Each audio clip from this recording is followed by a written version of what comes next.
UP चुनाव में जहां समाजवादी साइकिल की हवा निकली तो जमकर चौतरफा तरीके से कमल ने गुलशन को महका दिया है। लेकिन इन सबके बीच जो सबसे बड़ी बात उभर कर सामने आई है वो ये है कि यूपी में योगी नहीं जीते हैं बल्कि अखिलेश की हार हुई है, और वो भी सिर्फ एक शख्स के कारण। वो शख्स कोई और नहीं बल्कि है AIMIM के चीफ ओवैसी।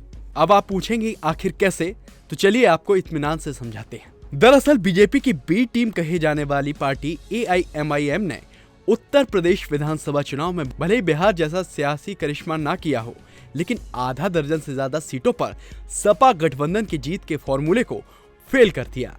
सच तो ये है कि सूबे में मुस्लिम मतदाताओं की पहली पसंद है सपा, लेकिन AIMIM की यूपी में एंट्री होते ही ये पासा पूरा का पूरा बदल गया।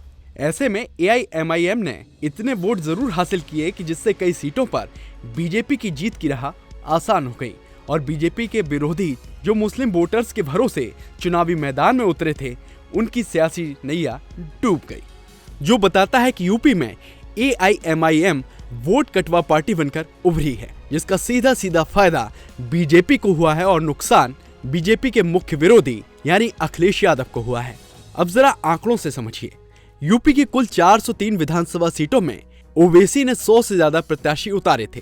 AIMIM ने ज्यादातर मुस्लिम बाहुल्य सीटों पर ही मुस्लिम कैंडिडेट उतारे थे, तो कुछ सीटों पर हिंदू प्रत्याशी भी AIMIM के बैनर तले मैदान में थे। AIMIM ने चुनाव के दौरान 1% से भी कम वोट हासिल किए। ऐसे में आप सोचेंगे कि तो फिर खेल बिगड़ा तो बिगड़ा कैसे, तो चलिए आपको ये भी समझा देते हैं। लेकिन उससे पहले ये जान लीजिए कि आजमगढ़ की मुबारकपुर सीट को छोड़कर यूपी की जो 100 सीटों पर ओवैसी ने ताल ठोकी थी, वहां पर उनकी पार्टी के उम्मीदवारों की जमानत तक नहीं बची है।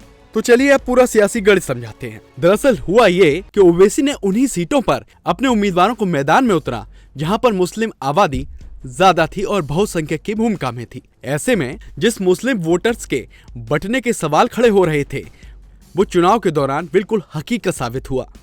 मुस्लिम वोटर्स कंफ्यूज हो गए कि वो ओवैसी को वोट दें या फिर उनकी चहेती पार्टी समाजवादी को। ऐसे में मुस्लिम वोटर्स दो जगह बट गए, क्योंकि ये वोट बीजेपी के खाते में तो नहीं जा रहे थे, लेकिन अगर ओवैसी मैदान में नहीं आते तो ये वोट समाजवादी पार्टी के खाते में जरूर जाते। ऐसे में बीजेपी के लिए मुश्किल खड़ी हो सकती थी। ओवैसी की इसी रणनीति के चलते बिजनौर सीट, सहारनपुर की नकुड़ सीट, बाराबंकी की कुर्सी सीट, जौनपुर की शाहगंज सीट, जौनपुर की सदर विधानसभा सीट, सुल्तानपुर की सीट, औराई की सीट, फिरोजाबाद की सीट, मुरादाबाद नगर की सीट, इन सीटों पर AIMIM के उम्मीदवार भले ही जीत हासिल करने में नाकामयाब रहे हों, लेकिन वो अपना खेल कर चुके थे, क्योंकि यहाँ पर सपा के वोट इन उम्मीदवारों ने जमकर काटे, जिसका सीधा नुकसान साइकिल के पंचर होने के तौर पर देखने को मिला और बीजेपी की जीत की राह आसान हो गई। वीडियो पर अपनी प्रतिक्रिया कमेंट बॉक्स में दें और देश दुनिया की तमाम बड़ी खबरों से बाखबर रहने के लिए द न्यूज़ 15 को लाइक करें, शेयर करें और सब्सक्राइब करें।